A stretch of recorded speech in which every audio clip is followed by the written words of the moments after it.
Assalamu alaikum everyone. In today's video, let us explore more and more about Kotlin. तो आज का जो हमारा टॉपिक है वो फोकस करेगा कॉटलिन के बेसिक सिंटेक्स को लेके कि फंक्शंस क्या होते हैं, क्लास की बात करेंगे हम, और बात करेंगे स्ट्रिंग को कैसे इंटरपोलेशन अप्लाई करते हैं, किस तरह से स्ट्रिंग को यूज़ करेंगे विदाउट के आप डायरेक्ट वेरिएबल यूज़ ना करें, या वेरिएबल को प्रिंट लाइन के अंदर किस तरह से यूज़ करेंगे कि इन्वर्टेड कॉमास में ही आप स्ट्रिंग को इंटरपोलेट कर दें। अभी सुन के मे बी आपको क्लियर ना, but let's start with opening Kotlin compiler and do some more and more examples. Okay, तो लास्ट टाइम हम कुछ ये बातें कर रहे थे कि किस तरह से हम वेरिएबल्स यूज करते हैं प्रिंट करवाने के लिए, कैसे उनकी डिक्लेरेशन करते हैं। अब what I want to do, मैं चाहती हूँ कि I will simply create one function, और फंक्शन को क्रिएट करने के बाद मैं उस फंक्शन में फिर डिस्प्ले करवाऊँ अपना नेम। ना मैं यहाँ मेन्स के थ्रू अपना नेम डिस्प्ले ना कराऊँ, मैं फंक्शन के थ्रू डिस्प्ले कराऊँ। तो मैं क्या करूँगी, मैं एक फंक्शन बनाऊंगी। ठीक है। मैं क्योंकि मैं फंक्शन बना रही हूँ डाउन द मेन, सबसे पहले तो मैं कीवर्ड मेंशन करूंगी फन का। जैसे कि हम मेन एक फंक्शन है तो उससे पहले फंक्शन मेंशन करने के लिए फन का कीवर्ड यूज करते हैं, बिल्कुल उसी तरह डिस्प्ले का फंक्शन अगर मैं बनाना चाह रही हूँ तो उससे पहले मैं फन का कीवर्ड यूज करूंगी। ठीक है। फिर मैं क्या करूंगी, ये उसके पैरेंथेसिस लगाए, curly braces open, curly braces close. Then inside में मैं क्या करना चाह रही हूँ, मैं प्रिंट करवाना चाह रही हूँ अपना नाम। ठीक है। और क्योंकि मैं चाह रही हूँ कि ये डिस्प्ले के फंक्शन के थ्रू है, तो मैं सिंपली मेन में क्या करूंगी, मेन में जाके मैं ये करूंगी, मेन में जाके सिंपली मैं इस फंक्शन को कॉल कर लूंगी। ठीक है। तो let me remove these lines and type के इस फंक्शन को आप कर ले कॉल, डिस्प्ले के फंक्शन को। ठीक है। मैंने रन द कोड तो होगा क्या, पहले कंट्रोल कंपाइलर का कंट्रोल हमेशा मेन के ही पास आता है। मेन पे आके वो कहेगा कि भाई डिस्प्ले के फंक्शन पे चले, और डिस्प्ले के फंक्शन में क्या मेंशन है कि डायरेक्शन प्रिंट करते हैं। Late me run. आउटपुट क्या आ रहा है, डायरेक्शन आ रहा है। Now let me do some more things on it. So I simply pass it like the fun display. अब मैं चाहती हूँ कि जो नेम है ना, वो मैं एज अ पैरामीटर डिस्प्ले को पास करूँ। ठीक है। ये जो वेरिएबल नेम हमने इससे पहले यूज किया था वो एज अ पैरामीटर मैं इस फंक्शन डिस्प्ले को पास करूँ। तो मैं यहाँ लिख सकती हूँ नेम। इसका फॉर्मेट ये है कि आप मेंशन करें नेम और जो भी उसकी रिटर्न टाइप होगी। तो नेम की रिटर्न टाइप क्या है, स्ट्रिंग। ये इसका फॉर्मेट है, और फिर आप प्रिंट करा दें नेम। ठीक है। और नेम में देती हूँ इनपुट मेन में।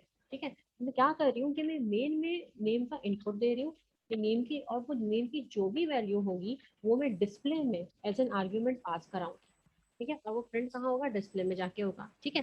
जो भी नेम मैंने इनपुट लिया है, इनपुट दिया है, डिफाइन करा है, इनिशलाइज करा है मेन में, उसको मैं चाह रही हूँ कि वो डिस्प्ले के फंक्शन में मैं पास कराऊं with the help of using arguments. ये मैंने आर्ग्यूमेंट्स में ये वेरिएबल पास करा दिया। अब दरक्षा पास हो गया इस आर्ग्यूमेंट्स में, तो जैसे ही कंट्रोल डिस्प्ले का फंक्शन जैसे ही कॉल होगा तो प्रिंट हो जाएगा जो भी इस वेरिएबल की वैल्यू होगी। ठीक है। तो अगर मैं इसको रन करूंगी तो तब भी रक्षा प्रिंट होना चाहिए, लेकिन नहीं हो रहा। अच्छा, रीजन क्या है, क्या एरर आ रहा है, the error is unresolved reference. So what is the unresolved reference. Okay, आपने क्या किया, आपने जो मैंने जो वेरिएबल लिया उससे पहले मैंने क्या नहीं लिखा कि ये एक वेरिएबल है, तो उसको पता ही नहीं है क्या चीज है। ठीक है ना। जैसे अगर मैं मेन से पहले फन ना लिखूं तो उसको नहीं पता चलेगा कि मेन क्या चीज है। उसी तरह अगर मैं नेम से पहले वार ना लिखूं तो उसको नहीं पता चलेगा कि नेम क्या चीज है। ठीक है। अब आउटपुट लोग को पाए। ठीक है। आउटपुट हमारा आराम से आ गया। ठीक है। तो बहुत जरूरी है कि जब भी आप कोई फंक्शन बनाए तो उससे पहले फन का कीवर्ड लिखें, जब भी कोई आप वेरिएबल यूज करें तो उससे पहले वार का कीवर्ड मेंशन करें इम्यूटेबल के लिए। ठीक है ना। ये वेरिएबल वार बताता है कि ये हमारा वेरिएबल इम्यूटेबल है। अगर मैं इसको वैल कर देती तो ये mute, sorry this is mutable. अगर मैं यहाँ वैल कर देती तो ये इम्यूटेबल होता है, चेंज नहीं होता। वार कहता है कि ये चेंज हो सकता है।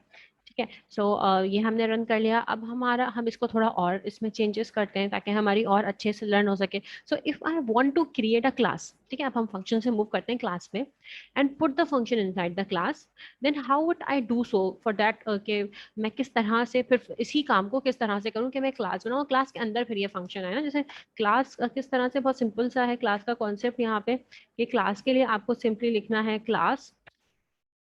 ये अब क्लास का कीवर्ड बताएगा कि आगे जो भी मैं मेंशन करने जा रही हूँ वो एक क्लास है।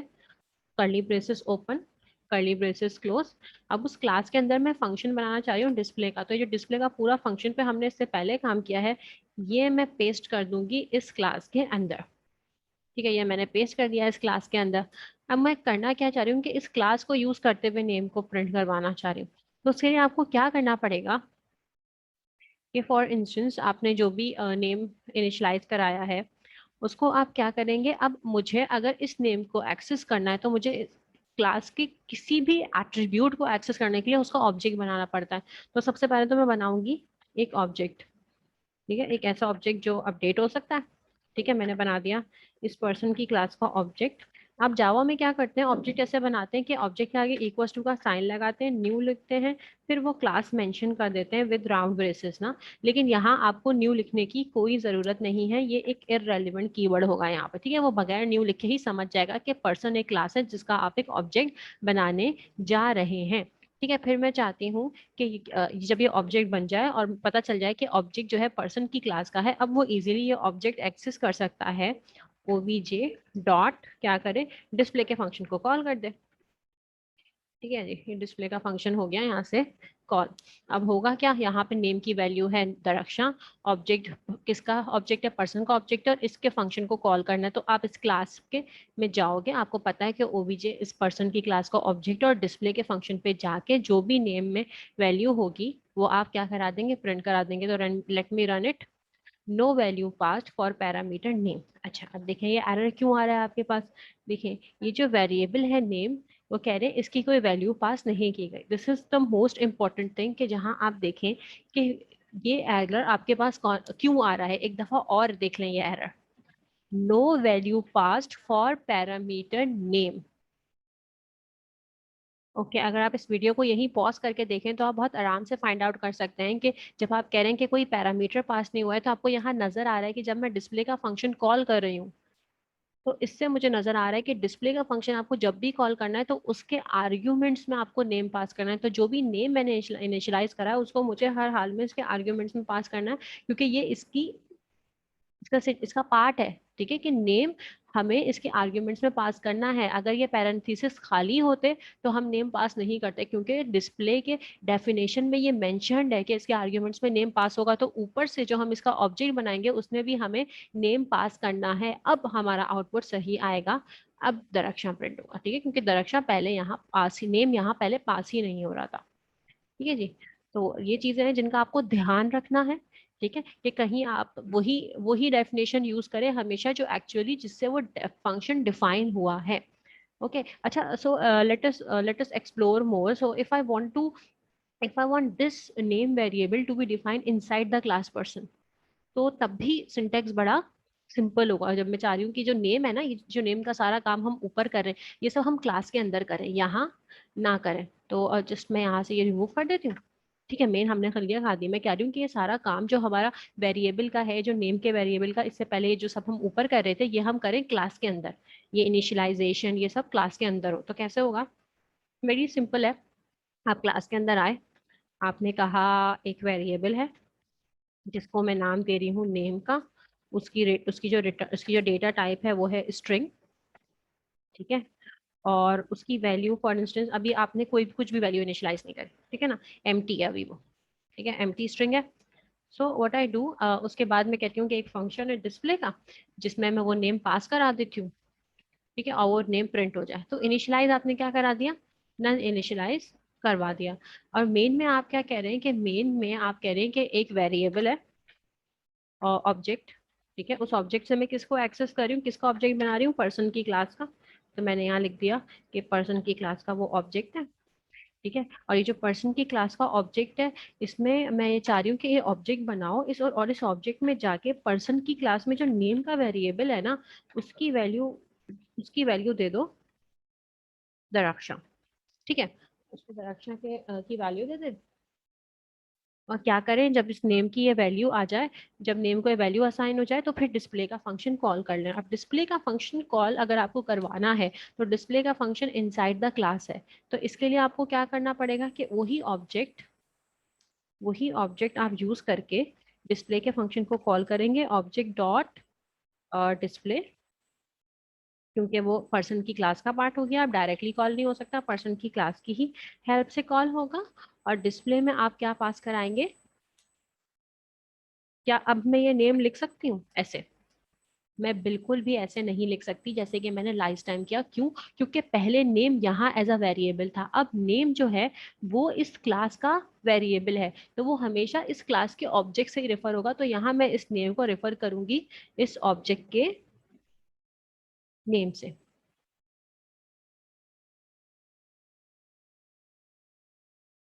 ठीक है जी। So let us run the code. एक दफा हम देख लें कि हमने क्या किया है। हमने एक ऑब्जेक्ट बनाया है पर्सन की क्लास का, उस ऑब्जेक्ट में जो नेम का वेरिएबल है उसको एक्सेस करा है ऑब्जेक्ट को यूज करते हुए, और उसको वैल्यू दे दी है दरक्षा, और डिस्प्ले के फंक्शन में वो नेम पास करवा दिया है। तो दरक्षा का नेम जो है वो डिस्प्ले के नेम में पास हो जाएगा और अल्टीमेटली प्रिंट हो जाना चाहिए दरक्षा। ठीक है, ऐसा ही हो रहा। So this code is running absolutely fine.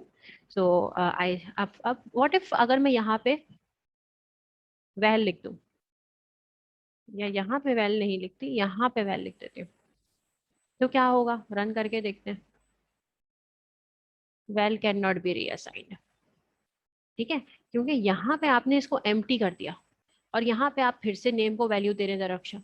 ठीक है, तो इस बात का आपको बहुत ध्यान रखना है कि जब कोई वैल्यू अपडेट करनी है तो नॉर्मली आपको सारे वेरिएबल्स वैर टाइप के ही लेने हैं, वॉल टाइप के नहीं लेने, जो कि हमने लास्ट वीडियो में, लास्ट लेक्चर में ये कॉन्सेप्ट पढ़ा। Right. So now moving forward, I want to print the field variable of the class person.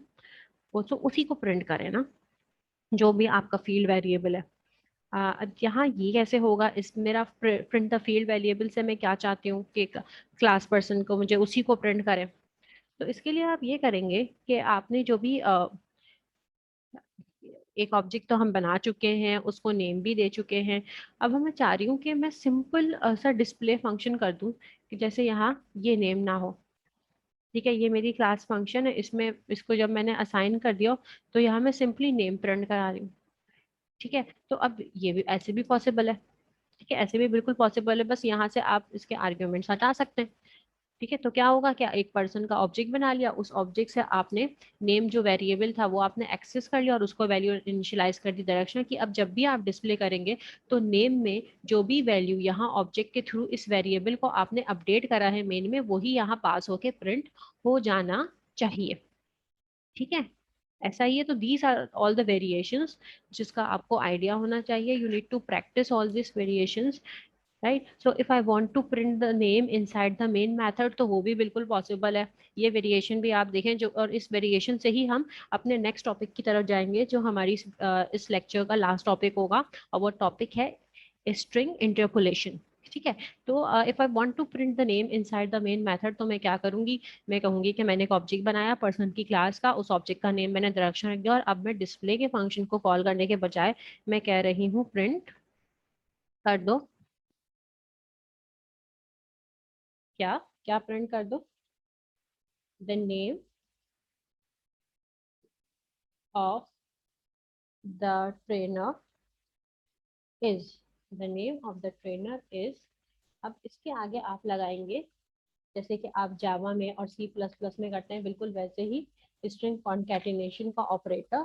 और आप कहेंगे कि मैंने एक ऑब्जेक्ट बनाया है जिसका जो वेरिएबल है नेम, उसको प्रिंट करवा दें, और वो पर्सन की क्लास का वेरिएबल है। इसके लिए आपको डिस्प्ले के फंक्शन की, मैं कह रही हूँ मुझे, मैं नहीं चाहती कि डिस्प्ले का फंक्शन मैं यूज करूँ। My target is I just want to print the name inside the main method. तो इससे इस तरह सिंपली आप inside the main method name print कर सकते हैं, बिल्कुल कर सकते हैं। मैं इसको रन करती हूँ तो भी मेरे पास लिखा होना चाहिए the name of the trader is Daraksha. ठीक है, तो अब मैं आती हूँ स्ट्रिंग इंटरपोलेशन की तरफ। कि स्ट्रिंग इंटरपोलेशन ये कहती है कि अगर आप जो भी आपका वेरिएबल है उसको इन्वर्टेड कॉमास के अंदर रखें, और उससे जस्ट पहले क्या लगा दें, उसको इन्वर्टेड कॉमास के अंदर भी रखें, और फिर जो आपका एक्चुअल वेरिएबल है ना, उसको जो आप एक्सेस करना चाह रहे हैं जिस वेरिएबल को, उसको कर्ली ब्रेसेस में रखें, और उसके बाद उससे बाहर लगा दें डॉलर का साइन। तो ये स्ट्रिंग इंटरपोलेशन का कॉन्सेप्ट है कि वो अब समझेगा कि डॉलर के बाद कर्ली ब्रेसेस में जो भी है मुझे इस वैल्यू को लेकर आना है। अगर मैं इसको रन करूंगी तब भी यही आउटपुट आएगा, the name of the trainer is Darakshan. ठीक है, अच्छा अब इसको कर्ली ब्रेसेस में रखना बहुत जरूरी है। अगर मैं इसको कर्ली ब्रेसेस में नहीं रखूंगी ना, तो कंपाइलर डॉट नेम को इसका पार्ट नहीं समझेगा। कंपाइलर कंपाइलर सिर्फ ओबीजे की ही वैल्यू को लेकर आएगा। मीन्स अगर मैं आपको इसको रन करके दिखाऊं तो देखें ये आपके पास कुछ गार्बेज डेटा आ रहा है। ठीक है, तो ये गार्बेज डेटा इसलिए आ रहा है कि it's taking the actual the address of this object, ठीक है ना. If I remove the curly braces the interpolation is applied only to the object and basically the address of the it's the address of the person class, ठीक है, person class के address को print कराएगा. ठीक है, तो आपको इस बात का बहुत ध्यान रखना है कि जब आपके पास इस तरह का कोई ऑब्जेक्ट का वेरिएबल एक्सेस हो रहा है तो आपको मस्ट कर्ली ब्रेसेस लगाने हैं ताकि वो इस पूरी की पूरी चीज का जो भी वैल्यू है वो पिक हो. ठीक है जी. तो this concept is known as inter string interpolation. ठीक है, इसका ये सिंटेक्स होता है. तो सिमिलर टू जावा, जैसे कि हमारे पास जावा में मूविंग फॉरवर्ड अगर मैं और आगे इस कॉन्सेप्ट को, इस टॉपिक को लेके जाऊं, तो similar to Java in case of Kotlin we also have the concept of constructor, right? So in order to create the constructor, the syntax is a bit different, but very simple. The constructor, if I define a constructor here, so it's only defined during the declaration of the class only ना. You don't need to actually के आप उसके लिए अलग से कोई function बना रहे हो, ऐसा कुछ भी नहीं है. ठीक है ना, आप जब भी क्लास बनाते हो तो वहीं आप कर्ली ब्रेसेस लगा के उसके अंदर जो जब आर्ग्यूमेंट्स पास करो तो मीन्स ये आपका कंस्ट्रक्टर हो गया, ये आपका कंस्ट्रक्टर कॉल हो गया. जब भी आप क्लास के अंदर कर्ली ब्रेसेस में कोई वेरिएबल डिफाइन कर रहे हैं, कोई वेरिएबल डिक्लेयर कर रहे हैं, तो इट मीन्स यहाँ आपने कंस्ट्रक्टर को कॉल कर लिया. ठीक है. अब आप कर क्या रहे हैं कि फॉर इंस्टेंस इस क्लास में मैंने कहा कि मेरा एक फंक्शन है, एक फंक्शन मैं बना देती हूँ इस क्लास में फन डिस्प्ले के ही फंक्शन बना लेते हैं. Fun display curly braces open curly braces close, और उस डिस्प्ले में मैं करवा रही हूँ प्रिंट स्ट्रिंग इंटरपोलेशन करते हैं. The name of the trainer is dollar name. ठीक है, और मेन में मैं क्या करती हूँ, मेन में मैं सिंपली पर्सन में ही, देखिए पर्सन में क्या पास हो रहा है. देखिए लास्ट टाइम भी मैंने डायरेक्टली क्या करा था, डिस्प्ले में पास नहीं करा था और आपको दिखाया था कि पैरामीटर हैज नॉट पास का एरर आ रहा है. तो जब यहाँ मैं पर्सन की क्लास में यहाँ पैरामीटर पास कर रही हूँ तो मुझे यहाँ भी वो पैरामीटर पास करना है. तो यहाँ मैं एक्चुअली क्या दे दूंगी, यहाँ मैं नेम बता दूंगी कि जो जो नेम मैं प्रिंट करवाना चाह रही हूँ वो एज एन इसके आर्ग्यूमेंट पास हो जाएगा. तो हमें अलग से नेम के वेरिएबल की कोई जरूरत नहीं है क्योंकि वो इसके पैरामीटर में ही पास हो गया है, वो एज अ पैरामीटर ही यूज हो गया है. तो अब आपको क्या करना है, अब आपको सिंपली डिस्प्ले को कॉल करना है ऑब्जेक्ट के थ्रू, और वो ऑब्जेक्ट किसका है, पर्सन की क्लास का है. ठीक है, तो आप उसके थ्रू डिस्प्ले के फंक्शन को कॉल कर लेंगे और डिस्प्ले के फंक्शन में कोई आर्ग्यूमेंट पास नहीं होगा. ठीक है, तो दिस इज द कॉन्सेप्ट. यहाँ हमने स्ट्रिंग इंटरपोलेशन की है. ठीक है, और ये हमारा कंस्ट्रक्टर कॉल हो रहा है और कंस्ट्रक्टर के थ्रू हम बड़ा इजीली यहाँ क्लास में वेरिएबल पास करवा के उसको डिस्प्ले करवा देंगे. ये देखें आउटपुट में आ गया, the name of the trainer is Daraksha. हुआ क्या, जब आप मेन में आए आपने एक ऑब्जेक्ट बना दिया, पर्सन की क्लास के कंस्ट्रक्टर को कॉल किया और उसमें वैल्यू पास करा दी दरक्षा की. ठीक है, तो इस क्लास में वेरिएबल नेम जो था उसमें वैल्यू चली गई दरक्षा. फिर आपने कहा एक ऑब्जेक्ट बनाओ जिसमें आप डिस्प्ले के फंक्शन को कॉल कर लो. फिर आपने डिस्प्ले के फंक्शन को कॉल किया और उसमें प्रिंट करा दिया the name of the trainer is, और नेम में वैल्यू क्या पास हुई थी, दरक्षा. तो क्या प्रिंट हो गया, the name of the trainer is Daraksha. ठीक है, तो ये था कुछ कॉन्सेप्ट. तो you just need to pass the name inside the person class constructor and whenever we call this method of display then this method is executed. ठीक है, so this is the end of this part of learning Kotlin. In the next video we'll be learning all of these concepts in more and more detail. I hope you have enjoyed this lecture of Kotlin. So thank you so much for now. We'll meet in the next lecture.